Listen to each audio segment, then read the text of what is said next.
لا حول ولا قوة إلا بالله العلي العظيم. أعوذ بالله السميع العليم من الشيطان اللعين الرجيم. بسم الله الرحمن الرحيم.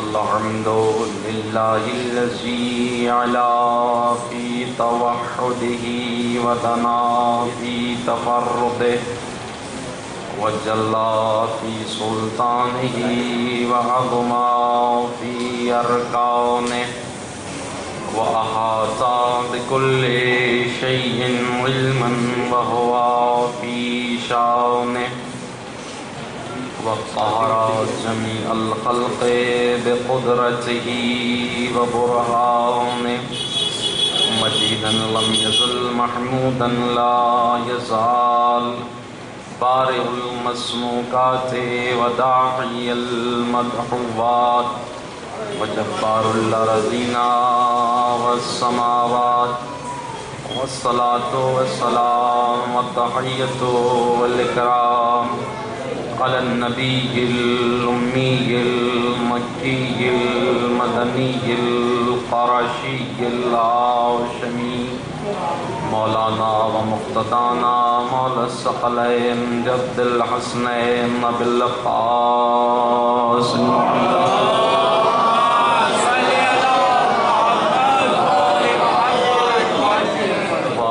الطيبين الطاهرين المعصومين المظلومين المنتجبين المنتخبين ولعنة الدائمة على أعدائهم أجمعين إلى يوم الدين. أما بعد فقد قال الله تبارك وتعالى في كتابه الكريم وهو أصدق الصادقين. بسم الله الرحمن الرحيم. من جاء بالحسنة فله خير منها وهم من فزع يومئذ آمنون ومن جاء بالسيئة فكبت وجوههم في النار.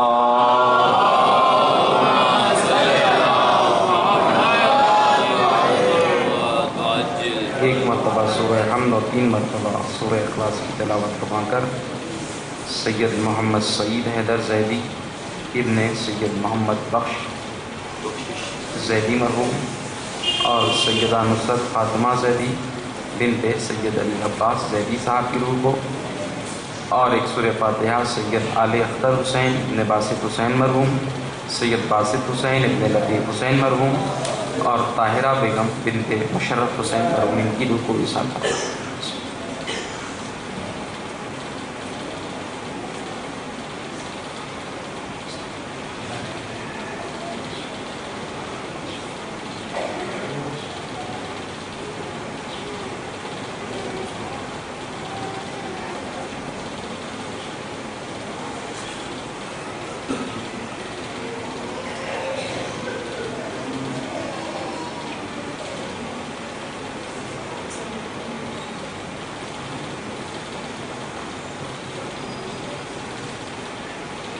صلوات علی محمد وعلی محمد.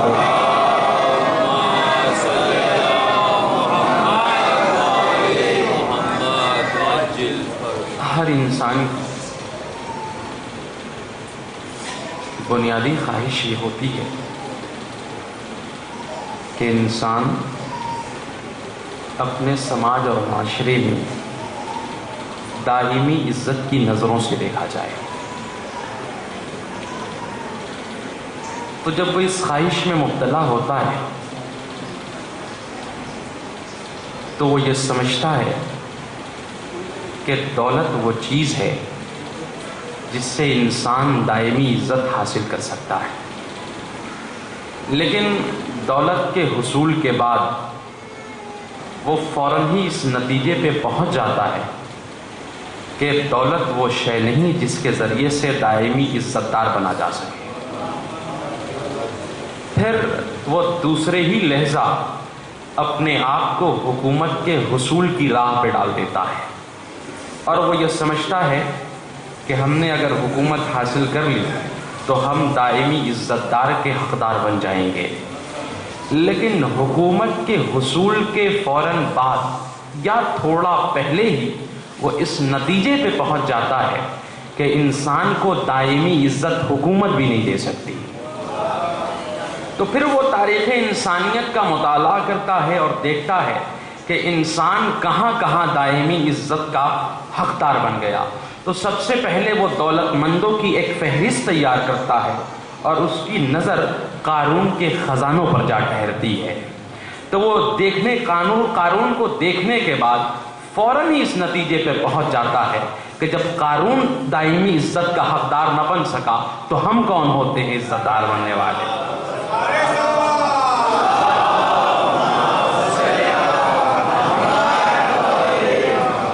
تو پھر وہ اپنا رخ موڑتا ہے اور کہتا ہے کہ دیکھتے ہیں کہ دنیا کی بڑی حکومتیں کون سی تھیں۔ تو دنیا کی بڑی حکومتوں میں نمرود کی حکومت پر اس کی نظر جا کے ٹھہر جاتی ہے، لیکن جب وہ نمرود کے حشر کو دیکھتا ہے تو وہ کہتا ہے حکومت سے وقتی عزت تو حاصل کی جا سکتی ہے، دائمی عزت نہیں حاصل کی جا سکتی۔ تو پھر وہ تاریخ انسانیت کا اول سے لے کر آخر تک مطالعہ کرتا ہے، اور مطالعہ کرنے کے بعد وہ اس نتیجے پہ پہنچتا ہے کہ دائمی عزت نہ دولت سے حاصل کی جا سکتی ہے، دائمی عزت نہ ثروت سے حاصل کی جا سکتی ہے، دائمی عزت نہ حکومت سے حاصل کی جا سکتی ہے، دائمی عزت نہ قہر و غلبے کی بنیاد پر حاصل کی جا سکتی ہے۔ اگر دائمی عزت حاصل کی جا سکتی ہے تو فقط علم سے حاصل کی جا سکتی ہے، اور اس علم کے ذریعے سے انسان دائمی عزت کا حقدار بن جاتا ہے۔ اور یہ علم وہ علم ہے جو ولیوں کو دیا گیا، یہ علم وہ علم ہے جو وصیوں کو دیا گیا، یہ علم وہ علم ہے جو اولیاء اللہ کو دیا گیا، یہی وہ علم ہے کہ جس کے ذریعے سے ابو البشر خلیفہ بننے میں کامیاب ہو گئے۔ ورنہ ملک نے تو یہی کہا تھا نا کہ اللہ تو اسے بنا رہا ہے جو روئے زمین میں خلفشار بنائیں گے، تو اللہ نے کہا نہیں، جو میں جانتا ہوں وہ تم نہیں جانتے۔ تب بھی فرشتے ماننے کے لیے تیار نہیں ہوئے تو اللہ نے ایک چھوٹا سا امتحان رکھ دیا۔ وہ کوئی اور امتحان نہیں تھا بلکہ علم کا امتحان تھا، جس میں آدم کامیاب ہو گئے اور فرشتے کامیاب نہیں ہو سکے۔ اپنی بات کو کل کی بات سے مربوط کرنے کے لیے یہ تھوڑی سی تمہید میں نے آپ کی خدمت عالیہ میں پیش کی، اور یہی علم معیار خلافت بھی قرار پایا۔ بھئی ابو البشر کو خلیفہ کیوں بنایا گیا؟ کیونکہ وہ علم کے امتحان میں ملک پر فوقیت لے گئے۔ تو جب دنیا کا پہلا خلیفہ اس لیے خلیفہ بنا کہ وہ علم میں ممتاز ہے، تو جب سید المرسلین کا خلیفہ جو بنایا جائے گا،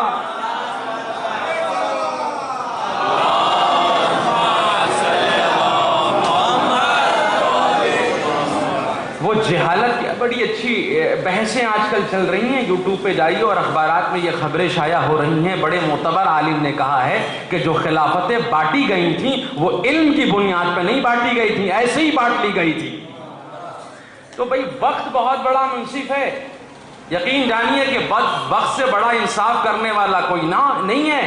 کل لوگوں میں ہمت و جرت نہیں پیدا ہو سکی، وہ علل اعلان ممبر سے کہتے رہے کہ علم کا معاملہ علی سے جا کے پوچھو، وہ 1000 بار کہتے رہے لولا علی لولا علی لولا علی۔ یہ علم کا قصیدہ تھا، یقین جانیے، لیکن وہ یہ جان رہے تھے کہ خلافت علم کی بنیاد پہ ملتی ہے، قہر و غلبے کی بنیاد پہ نہیں ملتی۔ تو ہم جس خلیفہ کو مانتے ہیں، وہ اس خلیفہ کو ہم خلیفہ کیوں مانتے ہیں؟ کہ علم میں سب سے ممتاز ہے۔ جو میرا عنوان ہے عشق علی، اور ہم عشق کیوں کرتے ہیں علی سے؟ بھئی کیا ہے، لوگ ان کے پاس تھا کیا؟ حکومت تھی ظاہری، تخت تھا، تاج تھا، دولت تھی، ثروت تھی، کچھ نہیں تھا، بوریے پہ بیٹھتے تھے۔ وہ تخت پہ بیٹھنے والے ان سے حسد کرتے تھے۔ کیوں حسد کرتے تھے؟ ان کے پاس نہ تخت تھا، نہ تاج تھا، نہ حکومت تھی، نہ دولت تھی، نہ ثروت تھی، فقط علم تھا۔ اور علم کی بنیاد پر ان سے کہتے ہیں نا کہ مال تو چھینا جا سکتا ہے، قہر و غلبے کی بنیاد پر تخت حکومت پہ قبضہ جمایا جا سکتا ہے، مگر علم نہیں چھینا جا سکتا۔ اور آل محمد سے کوئی علم نہیں لے سکا۔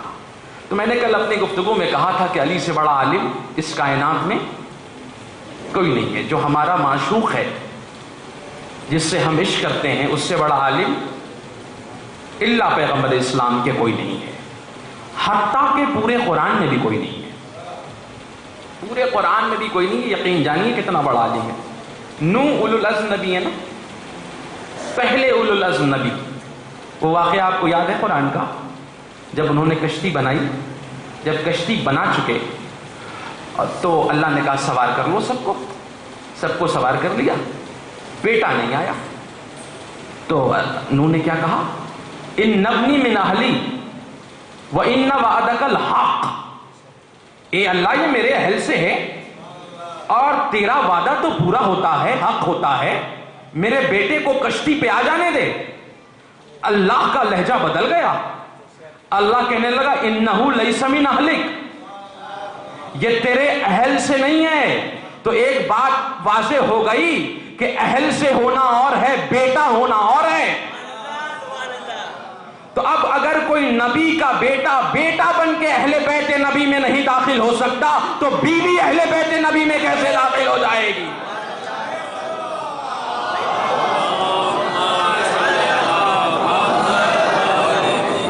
لیس من اہلک انہو عمل غیر صالح، جس کا عمل غیر، توجہ فرمائیے گا، اس کا عمل غیر صالح۔ فلا تسألنی ما لیس لک بہ علم، نوح اس چیز کا ہم سے سوال نہ کیا کرو جس کا علم تمہیں نہیں ہے۔ کس کے لیے اللہ کہہ رہا ہے؟ کس کے لیے اللہ کہہ رہا ہے؟ نوح اولو العزم نبی ان کے لیے کہہ رہا ہے کہ اس چیز کے بارے میں ہم سے سوال نہ کیا کرو جس کا علم تمہیں نہیں ہے۔ کس چیز کا علم نہیں تھا؟ کہ بیٹا اہل میں ہے کہ نہیں ہے۔ یہ ظاہری بات ہے نا۔ آپ کہیں گے نوح کو نہیں پتا تھا کہ نوح کا بیٹا ان کے اہل میں ہے کہ نہیں ہے؟ یہ آپ کو عجیب اٹپٹی بات نہیں لگتی؟ آپ کا بیٹا آپ کی کہی ہوئی باتوں کو مانے گا کہ نہیں مانے گا، آپ کو پتا ہے کہ نہیں پتا ہے؟ اسی لیے جو بہت ہی محفوظ اور عزت دار زندگیاں گزارنا کے عادی ہیں، وہ دیکھ لیتے ہیں اگر بیٹا بات نہیں مانے گا تو بازار میں کوئی بات اس سے نہیں کہتے۔ یہ درس عبرت ہے۔ وہ بازاروں میں پرہیز کرتے ہیں اپنے بیٹے سے کچھ کہنے سے، کہیں ایسا نہ ہو کہ بے عزت نہ ہو جاؤں۔ یہ ہماری تربیت کا نتیجہ ہے۔ اب سوچ لیجئے کہ ہم کیسا سماج ڈیولپ کر رہے ہیں۔ تو کیا نوح، ہمیں تو پتا ہے کہ ہمارا بیٹا لائق ہے کہ نہ لائق ہے؟ کیا نعوذ باللہ نوح کو نہیں پتا ہے کہ بیٹا لائق ہے کہ نہ لائق ہے؟ بھائی میں تو کوئی تاریخ پڑھ نہیں رہا ہوں، حدیث بھی نہیں پڑھ رہا ہوں، قرآن کی آیت ہے جو آپ کی بارہا سنی ہوئی آیت ہے۔ تو کیا نوح کو پتا نہیں ہے کہ نوح کا بیٹا اہل سے نہیں ہے؟ بھئی ہم کو پتا ہے بہت دنوں بعد، نوح کو نہیں پتا ہے۔ کہا نوح، تو یہ نوح کیسے یہ غافل رہ گئے؟ کہنے معاملہ یہ تھا، مفسرین نے لکھا معاملہ یہ تھا کہ جب نوح مومنین کی سفارائی کرتے تھے، توجہ فرمائیے گا، مومنین کی جب سفارائی کرتے تھے تو نوح کا بیٹا بھی مومنوں میں داخل ہو جاتا تھا۔ کہاں داخل ہو جاتا تھا؟ مومنین کی صف میں۔ تو جناب نوح کیا سمجھے کہ وہ مومن ہے، کافر نہیں ہے۔ اس کا مطلب یہ ہے کہ نوح کو صرف وہی باتیں پتہ ہیں جو زبان پر آ جائیں، جو زبان پر آ جائیں انہی کی علم ہے انہیں، جو دل میں ہے وہ پتہ نہیں۔ مطلب آپ سمجھے کون مومن ہے کون منافق ہے، اگر صفے مومن میں آ جائے تو نوح اسے مومن خیال کرتے ہیں، لیکن علم علی یا علی حبک الایمان وبغضک الکفر والنفاق، اے علی تیری محبت ایمان ہے اور تیری عداوت کفر و نفاق ہے۔ تو اب اگر دل میں کوئی علی کی عداوت رکھے تو منافق ہے۔ یہ تو شرط ایمان ہے نا علی، تو پھر علی کو تو یہ پتا ہی ہوگا نا کہ کون مومن ہے کون منافق ہے. ایک بات ہو گئی طے کہ جناب نوح کا علم اور علی کا علم. اب آئیے ایک اور نبی ہے. کون سا نبی؟ جناب عیسیٰ. موسیٰ کو چھوڑ رہا ہوں. جناب عیسیٰ. جناب عیسیٰ وہ پورا میٹر نہیں پڑھوں گا کیونکہ بہت گاڑی مجلس بھی ہو جائے گی اور آپ سونے بھی لگیں گے اور وقت بھی نکل جائے گا اور پوری آیت بھی نہیں پڑھوں گا. ایک بات پہ اللہ سے ہوتا نہیں کہ جیسے جناب موسیٰ سے کوہ طور پہ ہو جاتا تھا, اللہ سے کچھ کہتے تھے پھر اللہ ان کو کہتا تھا نہیں موسیٰ ایسے نہیں ایسے. تو ایک میٹر کو لے کر کے قرآن پڑھ رہا ہوں, حدیث اور تاریخ نہیں پڑھ رہا, لے کر کے ہو گیا.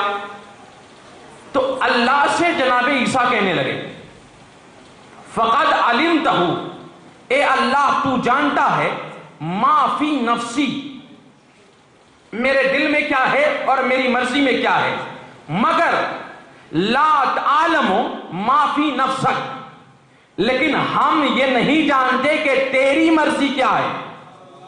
کون کہہ رہا ہے؟ عیسیٰ کہہ رہے ہیں تجھے پتا ہے کہ میری مرضی کیا ہے لیکن ہمیں پتا نہیں کہ تیری مرضی کیا ہے. عیسیٰ وہ نبی ہے جو اللہ کی مرضی سے واقف نہیں ہے, لیکن علی کو پتا ہے کہ اگر ایک شب بستر محمد پہ سو جائیں گے تو مرضی معبود کے مالک بن جائیں گے.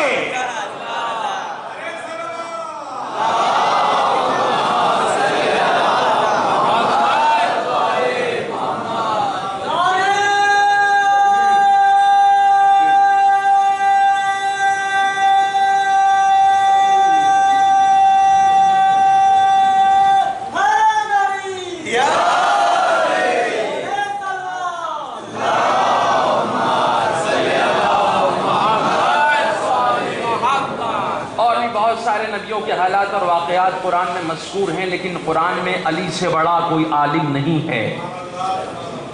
اچھا یہ کبھی گمراہ نہ ہوئیے گا, یہ میں عالم کی بات کر رہا ہوں. قرآن میں علی سے بڑا عالم کوئی نہیں, مصطفیٰ سے بڑا معلم کوئی نہیں.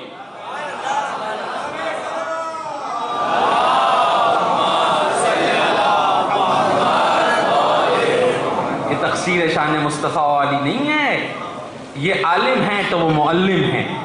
تو جب زمانہ عالم کو نہ سمجھ سکا تو معلم کو کیا سمجھے گا, جب معلم کو نہ سمجھ سکا تو خالق معلم کو کیا سمجھے گا.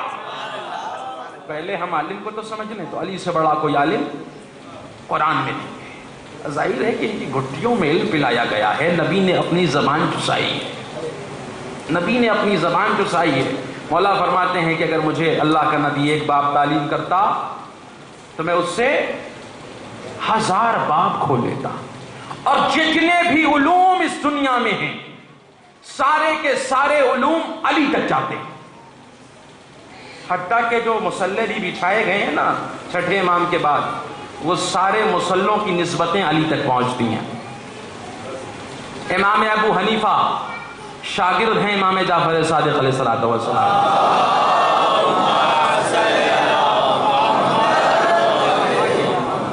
کس کے شاگرد ہیں؟ امام جعفر صادق علیہ السلام کس کے شاگرد ہیں؟ وہ کس کے شاگرد ہیں؟ وہ کس کے شاگرد ہیں؟ الا علی ابن ابی طالب. ابو حنیفہ نے علم کہاں سے لیا؟ وہاں سے لیا. امام مالک یہ کس کے شاگرد ہیں؟ اکرمہ کے بالواسطہ. اور اکرمہ کس کے شاگرد ہیں؟ عبداللہ ابن عباس کے. عبداللہ ابن عباس کس کے شاگرد ہیں؟ علی کے. اب سلسلہ آگے بڑھاتے جائیے. شافعی کس کے شاگرد ہیں؟ مالک کے. امام حنبل کس کے شاگرد ہیں؟ شافعی کے. تو اب سلسلہ سب کا کہاں تک پہنچا؟ مولا علی ابن ابی طالب علیہ الصلوۃ والسلام تک.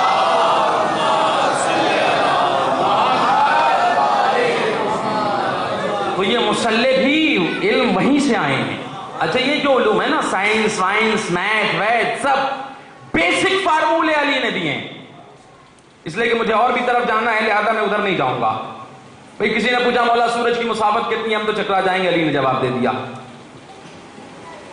زمین سے سورج کی کتنی مسافت علی نے جواب اس وقت دے دیا، اس وقت دے دیا۔ اب چونکہ میں نے کل بھی کہا تھا کہ لوگ متحمل کرنے والے نہیں تھے، ورنہ علی نہ جانے کتنا علم دے کے چلے جاتے۔ بھئی جب یہ نہیں برداشت کر سکے، مولا نے کہا یہ پانی دیکھ رہے اس سے بجلیاں پیدا کی جائیں گی، روشنی ہوگی، تو لوگ کہتے ہیں علی بھی کہاں کہاں کی باتیں کرتے ہیں۔ تو ایسا نہیں امام ہر وقت کامل ہوتا ہے، بس بات اتنی سی ہوتی ہے کہ مامومین کیسے ہیں۔ اور کہتے ہیں نا کہ جب امام زمان ظہور فرمائیں گے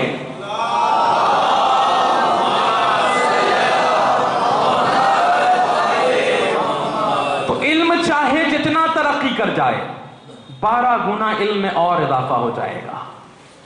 تو وہی تو محمد ہے نا، جن کا اولنا محمد، اوسطنا محمد، آخرنا محمد، کلنا محمد۔ تو ان کا علم علی کے علم سے الگ نہیں ہے، چونکہ اس وقت لوگ متحمل کرنے والے ہوں گے، علی کے زمانے میں متحمل کرنے والے نہیں تھے۔ اب اس سوالات سے آپ دیکھ لیجئے، جیسے جیسے مولا کائنات کے بزم میں سوالات آتے تھے، کون انڈے دیتا ہے، کون بچے دیتا ہے؟ ارے بھئی آپ کیا کر لیں گے یہ جان کر کے؟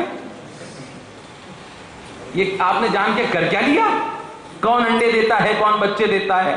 بھئی ایسے علوم مولا سے پوچھتے جو قیامت تک فائدے دیتے رہتے ہیں۔ تو اب سوال سے اندازہ ہوتا ہے نا، بھئی آپ سمجھتے ہیں نا پڑھے لکھے آدمیوں کے درمیان اگر کوئی سوال بھونڈا ہے تو وہ سر پکڑ لیتا، میں کہاں پھنس گیا میں، یہ کیسے سوالات آ رہے ہیں؟ تو اس زمانے میں بھی مولا کہتے ہیں کہ میرے سینے میں علم بھرا ہوا ہے، لیکن متحمل کرنے والا ہی کوئی نہیں ہے۔ چند ہی صحابی تھے جو تھوڑا بہت اٹھا سکے، اور اس میں بھی اگر ایک درجے کے ایمان کا فرق ہو جائے تو اللہ کا نبی کیا کہے کہ اگر ایک دوسرے کے ایمان اور فضیلت کو جان لے تو وہ اس کے خون کا پیاسا بن جائے گا۔ اگر ایک درجے میں فرق بن جائے تو ایک درجے کا فرق آ جائے تو دیکھ رہے ہیں آپ۔ اب جتنا علم آ گیا تو سمجھ لیجئے کہ یہ مولا کا کرم تھا۔ تو میں نے کہا کہ علی اگر اتنا بڑا عالم ہے تو اس کے معشوق اور اس کے عاشق کو کیسا ہونا چاہیے؟ اچھا ایک بات اور واضح کروں، علم سے فقط علم سے مراد علم دین نہیں۔ اگر کوئی یہ سمجھتا ہے کہ علم سے مراد فقط علم دین ہے تو نہیں۔ بھئی علم کسے کہتے ہیں؟ وہ ہر وہ چیز علم ہے جو اللہ تک لے جائے۔ اگر ڈاکٹری MBBS کر رہے ہیں آپ، اگر وہ اللہ تک لے جائے تو علم ہے۔ آپ BTech کر رہے ہیں، اگر وہ اللہ تک لے جائے تو علم ہے۔ آپ BSc BA کر رہے ہیں، اگر وہ اللہ تک لے جائے تو علم ہے۔ اگر آپ مدرسے میں عالم اور فاضل کر رہے ہیں، اگر وہ اللہ تک لے جائے تبھی علم ہے، ورنہ وہ قرآن کی تعلیمات کے حصول کے بعد بھی وہ علم دین نہیں کہا جائے گا۔ جو علم اللہ تک پہنچائے وہی علم ہے، اور ہر علم کی انتہا جہاں ہوتی ہے وہیں سے علم رب کا آغاز ہوتا ہے۔ اب کیسے؟ پیشنٹ گیا ڈاکٹر کے پاس، ڈاکٹر نے کہا کہ ایسا نہیں لگتا ہے کہ مریض بچ پائے گا، اور پتہ چلا صاحب 5 گھنٹے بعد پتہ چلا کہ مریض بچ گیا، اللہ نے اسے صحت دے دی۔ میں نے ڈاکٹر صاحب سے پوچھا، ڈاکٹر صاحب ابھی تو آپ کہہ رہے تھے کہ مریض بچ نہیں پائے گا، یہ بچا کس نے لیا؟ تو کہے گا ایسا لگتا ہے کوئی طاقت ہے جس نے اس کی جان بچا لی ہے۔ تو کہتے ہیں جہاں علم کی دنیا کے علم کی انتہا ہو جائے وہیں سے علم رب کا آغاز ہوتا ہے،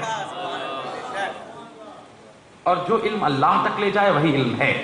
اگر میں یہاں منبر پہ آ کر کے بیٹھ کے ایسی باتیں کروں جو اللہ تک نہ لے جائے تو نہ میں عالم دین ہوں، نہ وہ علم دین ہے نا۔ تو اس بات کو سمجھنے کی، اور ہر علم جو علم کے لیے آپ حاصل کریں، پیسوں کے لیے نہیں۔ میں نے پرسوں یا نرسوں کی بھی تقریر میں کہا تھا کہ اگر پیسوں کے لیے علم حاصل کریں گے تو قطعاً آپ عالم نہیں بن پائیں گے، قطعاً نہیں عالم بن پائیں گے۔ یقین جانیے کہ ایسے لوگوں سے اللہ برکت سلب کر لیتا ہے۔ برکت کا سلب کرنا سمجھتے ہیں؟ برکت سلب کیسے ہو جاتی ہے؟ کہتے ہیں اندہ فساد النیت ترتفع البرکہ، معصوم فرماتے ہیں اندہ فساد النیت ترتفع البرکت، اگر نیت اچھی نہ ہو تو اللہ برکت اٹھا لیتا ہے۔ ہماری نیت ہے کہ ڈاکٹر بن کے ہم پیسے کمائیں گے، انجینئر بن کے پیسے کمائیں گے، عالم و فاضل اور ذاکر بن کے پیسے کمائیں گے، تو اللہ کیا کرتا ہے؟ برکت اٹھا لیتا ہے۔ برکت اٹھانے کا مطلب کیا ہے سنیے۔ مشہور واقعہ ہے کہ ایک صاحب سے کہا گیا کہ اللہ نے اسے کہا کہ تمہاری 3 دعائیں زندگی میں قبول ہوں گی۔ برکت اللہ اٹھاتا کیسے؟ ٹھیک ہے صاحب، اس کی بیوی تھوڑی سی قبول ہی صورت تھی. قبول صورت سمجھ رہے ہیں نا؟ ایکسپٹیبل، کہ ایکسپٹ کر لے آدمی دیکھ کے، ٹھیک ہے نہ بہت خوبصورت ہے نہ بہت بدصورت ہے.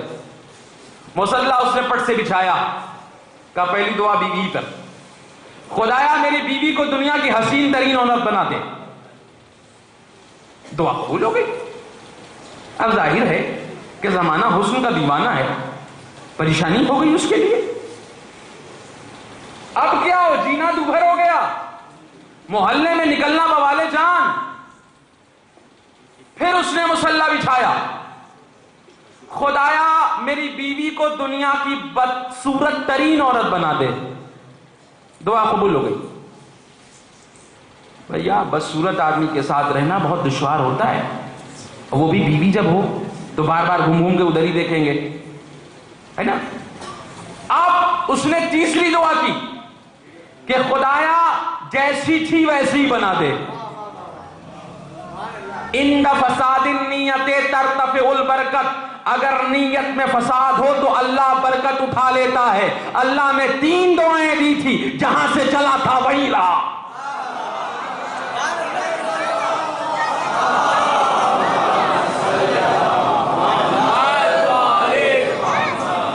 یہ ہے برکت کا اٹھ جانا.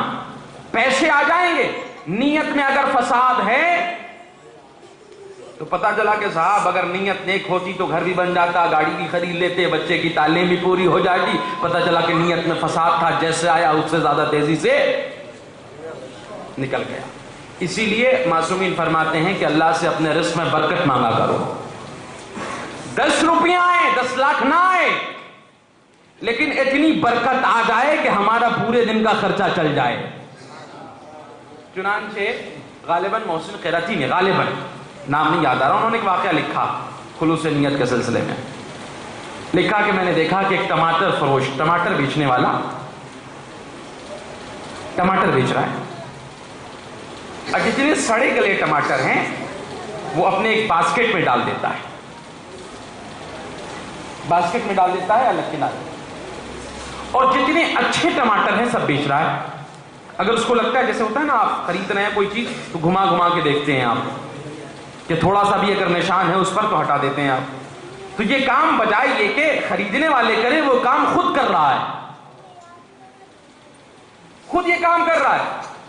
دن بھر پتا چلا کہ ٹماٹر بیچ کے جب فارغ ہوا تو دیکھنے والا جو دیکھ رہا تھا اس نے اس سے پوچھا کہ یہ بتاؤ کہ سڑے گلے ٹماٹر تم نے ایسے رکھ لیے یہ اچھی تعداد میں، اور دن بھر جو تم نے بکری کی ہے وہ تو اتنا منافع بھی نہیں آئے گا.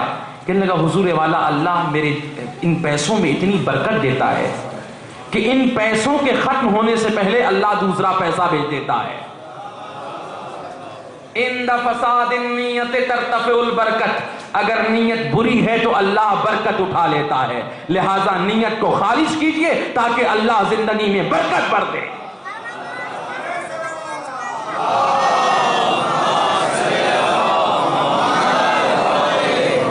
علم اس لیے مت حاصل کیجئے کہ ثروت کمائیں گے، علم اس لیے مت حاصل کیجئے کہ سماج میں اسٹیٹس بڑا ہو جائے گا، علم اس لیے مت حاصل کیجئے کہ اچھا بنگلہ خرید لیں گے، علم اس لیے مت حاصل کیجئے کہ بڑی گاڑیاں خرید لیں گے. علم اس لیے حاصل کیجئے کہ اللہ سے قریب ہو جائیں گے، مخلوقات کی خدمت کریں گے.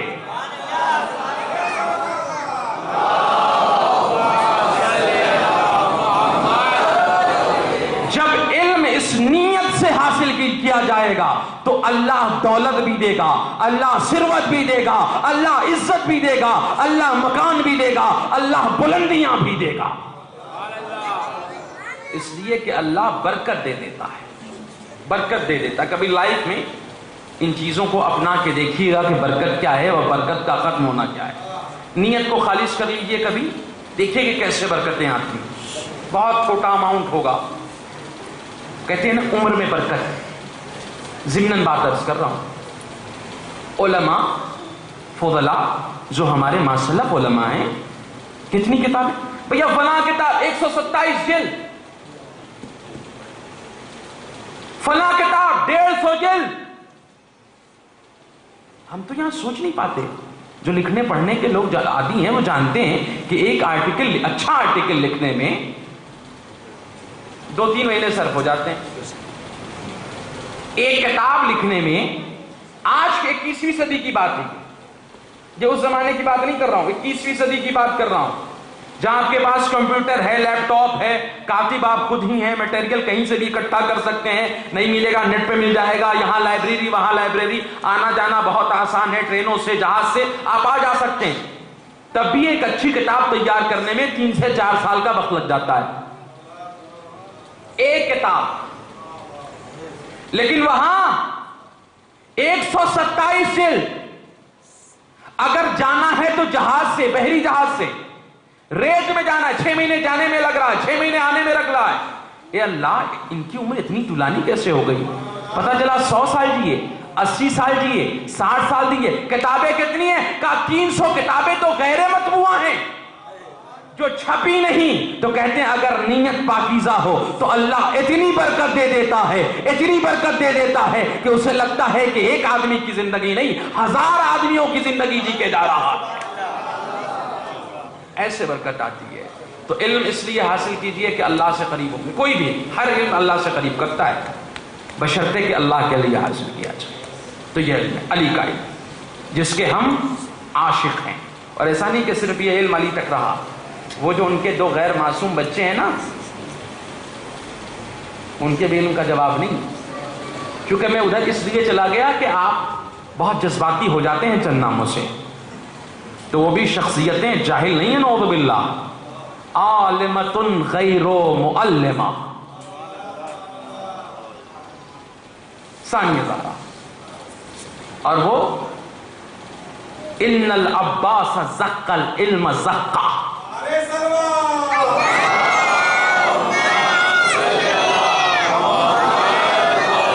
یہ میرے جملے نہیں ہیں، یہ معصوم کے دہن سے نکلے ہوئے جملے ہیں کہ وہ عالم غیر معلمہ ہیں.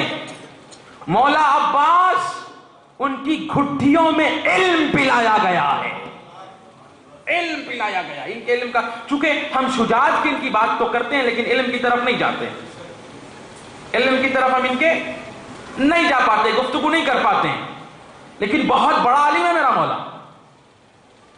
کسی عالم نے نجف کے ایسے بحث ہو رہی تو اس نے کہا کہ نہیں، عباس شجاع ہیں، عالم نہیں ہیں. کیوں بھیا؟ آثار نہیں ہیں ان کے، کچھ ان کی کتابیں نہیں ہیں. کہ اچھا، سو گئے. کہتے ہیں مولا عباس خواب میں، بڑے عالم، مولا عباس خواب میں پوچھنے لگے، او عالم، تم نے یہ علم کہاں سے حاصل کیا ہے؟ یہ علم آیا کہاں سے؟ کہا امیر المومنین سے، شاہ نجف سے. مولا نے پوچھا کہ یہ بتاؤ کہ تم تک اور مولا کائنات امیر المومنین تک کتنی نسلوں کا فاصلہ ہے؟ تو عالم نے کہا کہ مولا، ہم تو گن بھی نہیں سکتے، 100 کا ہے کہ 1000 کا ہے، ہم نہیں گن سکتے. تو کہا کہ تم اتنی نسلوں سے دور ہو کر کے اتنے بڑے عالم بن گئے، اور جس نے علی کی زبان چوسی ہو،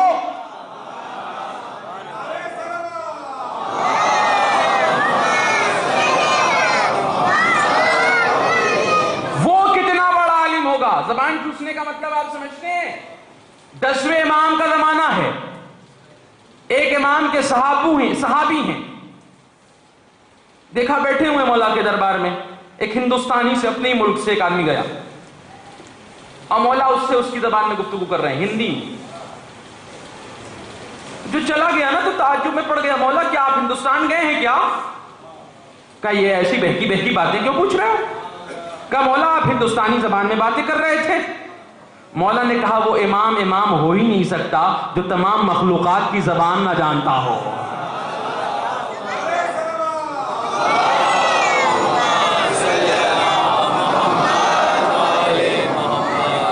مولا کیا میں بھی ہندی بول سکتا ہوں؟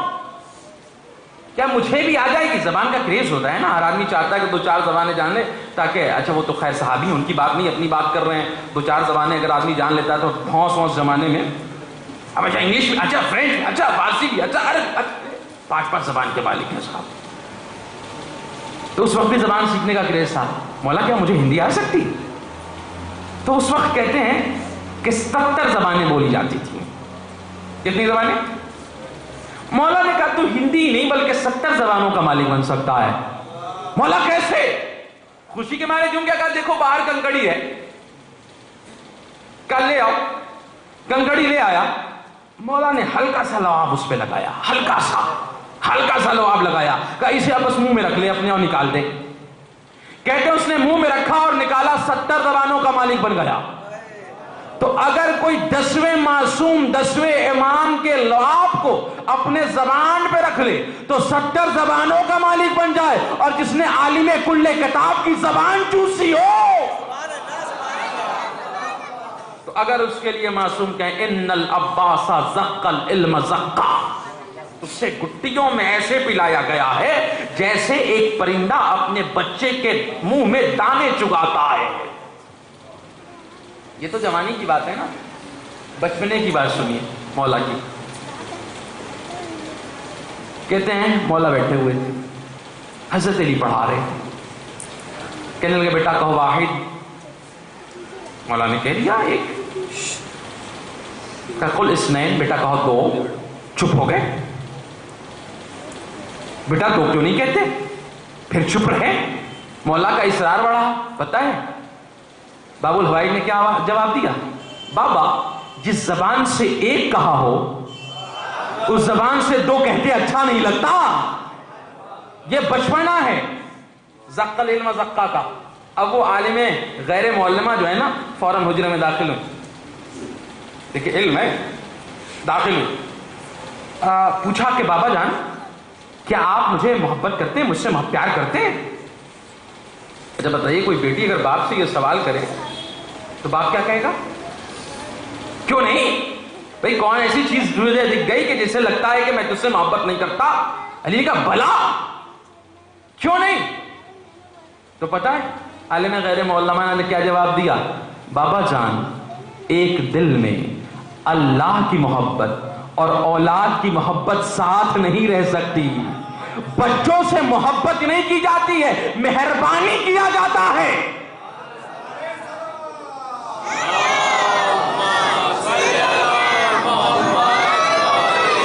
دونوں معصوم نہیں ہیں، دونوں معصوم نہیں ہیں. میں نے چونکہ اس لیے ان کے علم کو یہاں بیان کیا کہ انہی ناموں کے ذریعے سے آپ کے جذبات سے کھیلا جاتا ہے. تو قطعاً کبھی یہ گمان میں نہ لائیے گا کہ یہ لوگ پڑھے لکھے نہیں تھے، بہت پڑھے لکھے ہیں. لیکن اب دوسرا سوال یہ ہے کہ بھائی مولا عباس کے آثار کیوں نہیں ہمارے درمیان میں؟ تو یہ تہذیب آل محمد ہے کہ نبی کی زندگی میں علی رہے تو مولا کا کوئی خطبہ نہیں ملے گا، کوئی حدیث نہیں ملے گی. ایک معصوم بولتا ہے تو دوسرا نیچے سے فقط تصدیق کرتا ہے. علی بولنے لگے، حسن خاموش رہے اور تصدیق کرتے رہے. حسن بولنے لگے، حسین خاموش رہے، حسن کی تصدیق کرتے رہے. اب ظاہر ہے کہ مولا کو موقع نہیں ملا. حسین بولتے رہے، عباس خاموش رہے. اور اس کے مثال میں یہ کہوں گا، سورہ مبارک کہف تو آپ نے پڑھا ہے نا، وقت تمام ہو رہا ہے بہت تیزی سے، ربط مصائب اور مصائب. سورہ کہف تو پڑھا ہے نا آپ نے، اس میں جناب خضر اور موسیٰ کا واقعہ نقل ہے. ٹھیک ہے، جب ان کو منبر پہ گمان آیا تھا کہ سب سے بڑا عالم میں ہوں تو اللہ نے جبریل کو بھیجا تھا، کہا تھا کہ وہاں چلے جاؤ جہاں دو دریاؤں کے ملنے کی جگہ ایک عالم علم لدنی پتھر کی چٹان پر تکیہ لگائے لیٹا ہوا ہوگا. موسیٰ چلے گئے. انہوں نے کیا پوچھا کہ حل اتبعک، کیا میں تمہاری اتباع کر سکتا ہوں ان چیزوں کے سلسلے میں جو اللہ نے تمہیں علم دیا ہے؟ تو کیا کہا؟ لن تستطیع معی صبرا، تم ہمارے ساتھ صبر نہیں کر سکتے. بڑی توجہ فرمائیے گا، خضر کیا کہہ رہے ہیں؟ صبر نہیں کر سکتے. دیکھ لو، ٹرائی کر لو، ہو سکتا ہے کہ میں تمہارے اصولوں پر کھرا اتر جاؤں. نہیں کر سکتے. چلے، کیا ہوا؟ کشتی میں سوراخ کر دیا. غضب والا نبی تھا، جلالا گیا کہ میں کہہ نہیں رہا تھا کہ صبر نہیں کر سکتے. آگے بڑھے، دو بچہ آ رہا تھا خوبصورت سا، اسے پھر کاشتین الٹ لی. کہ بھلا بھلا خوبصورت سا بچہ آ رہا تھا، اس نے کیا بگاڑا تھا آپ کا؟ کہ میں کہہ نہیں رہا تھا کہ صبر نہیں کر سکتے. آگے بڑھے، گاؤں والوں نے کھانا بھی نہیں کھلایا، دیوار گر رہی تھی، دیوار کھڑی کرنے لگے. موسیٰ کو پھر جلال آ گیا کہ میں کہہ نہیں رہا تھا کہ صبر نہیں کر سکتے. الفراق بینی و بینک، اب ہم لوگ ایک ساتھ نہیں چل سکتے ہیں. تو موسیٰ نے کہا بھیا وہ بتاتے تو جائیے کہ آپ نے کیا ہے. تو تفصیل بتائی جو مجھے موقع نہیں اس وقت میں بیان کروں. چونکہ کیوں اختلاف ہوا؟ اختلاف کیوں ہوا؟ اس لیے ہوا کہ جو علم خضر تھا وہ علم موسیٰ نہیں تھا. جو نظریں خضر کی دیکھ رہی تھی وہ موسیٰ کی نظر نہیں دیکھ رہی تھی. تو جب دو مسافر ساتھ چل رہے ہوں اور دونوں کی نظروں میں ہم آہنگی نہ ہو تو اختلاف ہوتا ہے. اب مجھے بتائیے کہ مدینہ سے حسین چلے، مدینہ سے عباس چلے، اگر حسین نے حج کو عمرے میں تبدیل کر دیا تو عباس نے کوئی اعتراض نہیں کیا. 2 محرم کو والد کربلا ہو گئے، عباس نے کوئی اعتراض نہیں کیا. خیمے ہٹا لیے، کوئی اعتراض نہیں کیا. کہا 9 محرم کو پھر خیمے ہٹائے جائیں گے، کوئی اعتراض نہیں. اعتراض وہاں نہیں ہوتا جہاں انسان معصوم کی مصلحت کو سمجھ رہا ہو.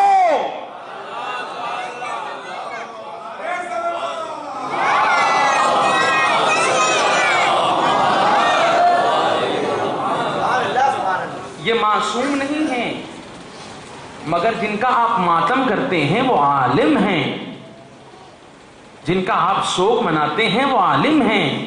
ان کے علم کا اندازہ اسی سے لگا لیجئے کہ ان کی فوج میں جو ایک معمولی صحابی تھا، جو معمولی فوجی تھا، اسے حسین نے فقیہ کہا ہے.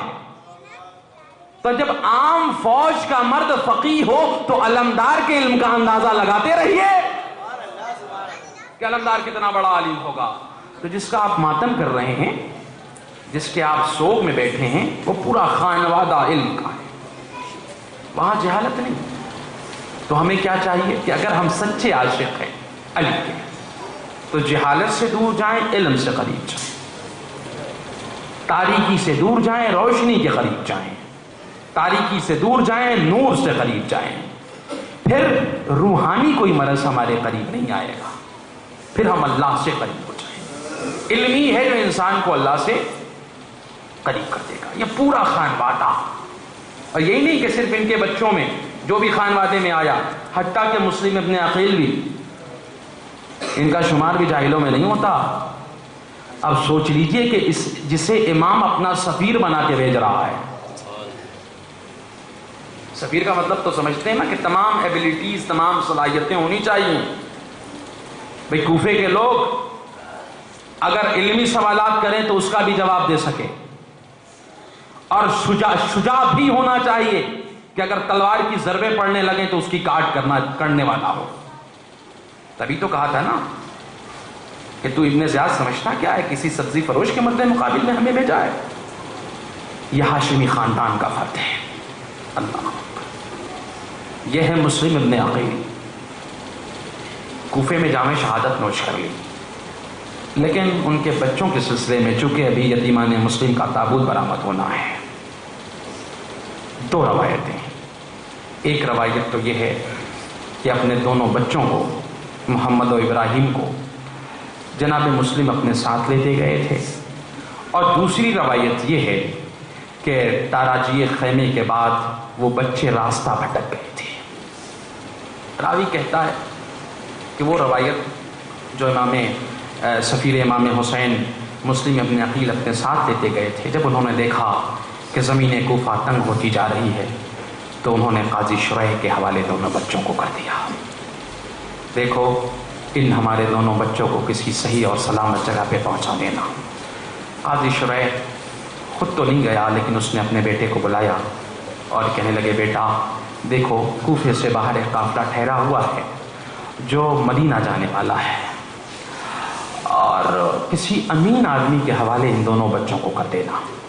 روایت کہتی ہے کہ شریح کا بیٹا جناب مسلم کے دونوں بچوں کو لے کر کوفے سے باہر گیا اور دونوں بچوں کو کسی کے حوالے تو نہ کر سکا، اس لیے کہ قافلہ کچھ دور نکل چکا تھا۔ بس اس نے اتنا کہا کہ دیکھو یہ غبار جو نظر آ رہا ہے نا، یہی ایک قافلہ جا رہا ہے، پیچھے پیچھے چلے جاؤ، یہ کہہ کے پلٹ آیا۔ لیکن بچے تھے نا، عمر ہی کیا ہے ابھی، شہر کوفہ سے باہر نکل نہیں پائے۔ جب صبح کی سفیدی نمودار ہوئی تو کیا دیکھا کہ کوفے کے گلیوں میں در در بھٹک رہے ہیں۔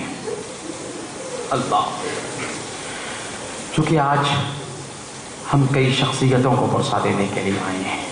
علی کو بھی پرسا دینا ہے، فاطمہ زہرا کو بھی پرسا دینا ہے، اور عباس کی ماں ام البنین کو بھی پرسا دینا ہے، چونکہ یہ دونوں بچے انہی کے نواسے ہیں۔ تاریخ کہتی ہے کہ جب صبح کی سفیدی نمودار ہو گئی، اجالا چھا گیا، تو اب بچے ہیں جو اپنے چھپانے کی غرض سے نہر فرات کے کنارے ایک کھجور کے درخت پہ سوار ہو گئے۔ کہتے ہیں کہ بیوی نہر فرات کے کنارے پانی بھرنے کے لیے آئی تو کیا دیکھتی ہے کہ نہر فرات میں 2 چاند سے عکس نظر آ رہے ہیں۔ جب اس نے کھجور کی درخت کی طرف دیکھا تو دیکھا کہ 2 خوبصورت سے بچے ہیں جو سہمے ہوئے بیٹھے ہیں۔ دلاسا دیا، پیار کے لہجے میں بولی۔ بچے یہ سمجھ گئے کہ غیر کے شہر میں کوئی اپنی ہے، نیچے اتر آئے، سینے سے لگایا، بوسہ دیا۔ اسے معلوم تھا کہ اس کی شہزادی آل محمد کی چاہنے والی ہے، گھر لے گئی۔ جیسی مومنہ نے دیکھا باغ باغ ہو گئی، اپنی کنیز کو آزاد کر دیا۔ کبھی ہاتھوں کا بوسہ دیتی تھی، کبھی پیشانی کا بوسہ دیتی تھی، کبھی لبوں کا بوسہ دیتی تھی۔ کہتے تھے آپ یتیمان مسلم ہیں۔ راوی کہتا ہے کہ اس میں اب یہاں سے روایتوں میں اختلاف۔ ایک تو روایت یہ ہے کہ مومنہ کے ہاں چلے گئے، ایک روایت یہ کہتی ہے کہ پھر انہیں قید خانے میں پلٹا دیا گیا، پھر زندان بان جو آل محمد کا چاہنے والا تو تھا مگر اسے بہت دنوں تک پتہ نہیں چلا کہ یہ کس کے بچے ہیں، اور دونوں بچوں کو قید تنہائی میں رکھا گیا تھا۔ راوی کہتا ہے کہ وہ زندان بان گرم پانی اور سوکھی ہوئی روٹیاں لا کر انہیں قید میں ڈال دیتا اور پھر قید کو بند کر کے باہر چلا جاتا۔ ایک دن بڑے بھائی نے بڑی جرأت کی، کہتا اے زندان بان، میں تجھ سے کچھ کہنا چاہتا ہوں، اگر تو سن لے گا تو ہم اپنی روٹیاں اور پانی بھی آج تیرے حوالے کر دیں گے۔ زندان بان کہتے ہیں آل محمد کا چاہنے والا تھا، وہ قریب آ گیا۔ کہتے ہیں محمد کہتے ہیں کہ اے زندان بان، کیا تو نے اللہ کے رسول محمد کا نام سنا ہے؟ تڑپ کے کہتا ہاں میں ان کا کلمہ پڑھتا ہوں۔ کیا تم نے علی کا نام سنا ہے؟ کہا ہاں وہ میرے آقا ہیں۔ لیکن وہ تڑپ کے کہتا ہے کہ بچے یہ بتائیے کہ اس خاندان سے آپ کیا تعلق ہے؟ کیا تم نے مسلم ابن عقیل کا نام سنا ہے؟ کہا ہاں وہ بھی ہمارا آقا زادہ ہے۔ کہا ہم انہی کے یتیم ہیں۔ راوی کہتا ہے کہ بچے نے تھوڑی چھوٹی سی فرمائش کی، کہا کہ اے زندان بان، بہت دن ہو گیا ہے کہ ہم نے اپنے بھائی کا دیدار نہیں کیا ہے، چہرے سے تصویر بھی ہٹتی جا رہی ہے، اگر ممکن ہو سکے تو بس ہم دونوں کو ایک دوسرے سے ملا دے۔ بھائی ہیں، زمانہ ہو گیا، ہمارا باپ بھی مارا گیا، ہماری ماں بھی ہم سے جدا ہے، ممکن ہو تو تھوڑا سا ملا دے، بس ہم کچھ باتیں نہیں کریں گے بلکہ وہ مجھے دیکھ لے گا، ہم اسے دیکھ لیں گے، دل بھر جائے گا، اور اگر ممکن ہو سکے تو بھی ہمارے پاس بیٹھ جانا۔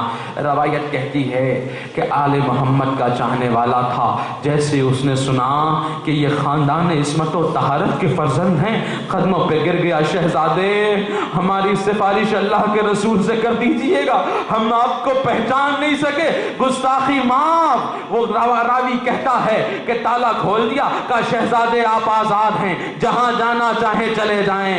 لیکن اللہ اکبر، راوی کہتا ہے کہ یہ بچے رات میں کوفے کی گلیوں میں ٹہلتے ٹہلتے جب تھک گئے تو ایک معظمہ کے گھر کے قریب گئے، دق الباب کیا۔ وہ کہتے ہیں حارث ابن عروہ کا وہ گھر تھا، دق الباب کیا، بی بی باہر نکلی، اے بچوں اس رات میں تم کیا کرنے آئے ہو؟ کہا ایک رات کی بس مہلت دے دو، ہم یہاں مسافر ہیں، صبح کی سفیدی نمودار ہو جائے گی، ہم یہاں سے چلے جائیں گے۔ وہ عروہ کی زوجہ کہتی کہتی ہے اے لاڈلو ہمارا شوہر بڑا ہی عجیب مرد ہے، دشمنان آل محمد میں ہے، اگر اس نے سن لیا تو تمہارے سر و تن میں جدائی کر دے گا۔ ہوا بھی یہی، حارث جب رات کو تھک کے پلٹا تو جب اسے محسوس ہوا کہ ہمارے گھر میں ہمارے علاوہ بھی کچھ لوگ ہیں، اس نے اپنے بیوی سے پوچھا یہ کون لوگ ہیں؟ کہا کہ کوئی نہیں، بس ہم ہی تم ہیں۔ لیکن جب اس سے برداشت نہ ہوا، چراغ اٹھایا، اس حجرے میں گیا جہاں یتیمان مسلم سوئے ہوئے تھے، لعین نے بالوں کے ذریعے سے بچوں کو پکڑا، بچے نے واہ محمد واہ علی واہ حسینہ کی صدا بلند کی۔ ہاں آزادار اور روایت کہتی ہے کہ اس نے دونوں بچوں کے دونوں ہاتھوں کو پس گردن باندھا اور ستون سے باندھ دیا۔ بچے نہ صبح کی نماز پڑھ سکے نہ نافل عشاء پڑھ سکے۔ صبح نمودار ہوئی، غلام کو بلایا، تلوار دیا اور کہنے لگا کہ جا ان دونوں بچوں کے سر و تن میں جدائی کر دے۔ غلام نے ہاتھ جوڑ لیا، حارث نے غلام کے سر و تن میں بھی جدائی کر دی۔ بیٹے کے لیے کہا بیٹا یہ تلوار لے اور دونوں یتیمان مسلم کے سر و تن میں جدائی کر دے۔ بیٹا بھی نہ گیا تو بیٹے کے بھی سر و تن میں جدائی کر دی۔ بیوی آگے بڑھی، کہا میری زندگی میں تم ان بچوں کے سر و تن میں جدائی نہیں کر سکتے، اگر انہیں کے سر و تن میں جدائی کرنی ہے تو پہلے ہمارے لاشے سے ہو کے گزرنا ہوگا۔ ملعون نے بیوی کو بھی تہے دیکھ کر دیا۔ اب دو ننھے ننھے بچے ہیں، نہر فرات کے کنارے لے گیا، جیسے پہلے تلوار اٹھائی، محمد کہتا 2 رکعت میری نماز صبح قضا ہو گئی، اگر مہلت دے دے تو صبح کی نماز پڑھ لے۔ لعین نے فقط بس اتنی ہی مہلت دی کہ شہزادے 2 رکعت نماز پڑھ سکے۔ تلوار اٹھائی، چاہا کہ بڑے پہ چلائیں، چھوٹے نے بڑے پہ گرا دیا تو لعین سے کہتے ہیں، بڑا کہتا ہے اے لعین کیا دیکھا ہے تم نے کہ بڑے کے سامنے چھوٹے کا جنازہ اٹھتا، بڑے نے چھوٹے پہ گرایا۔ لعین نے سر و تن میں جدائی کی، تن کو نہر فرات میں پھینکا، پھر چھوٹے کے سر و تن میں جدائی کی، چھوٹے کو بھی نہر فرات کے کنارے پھینکا، بڑے نے چھوٹے کے ہاتھوں میں باہیں حمائل کی۔ باپ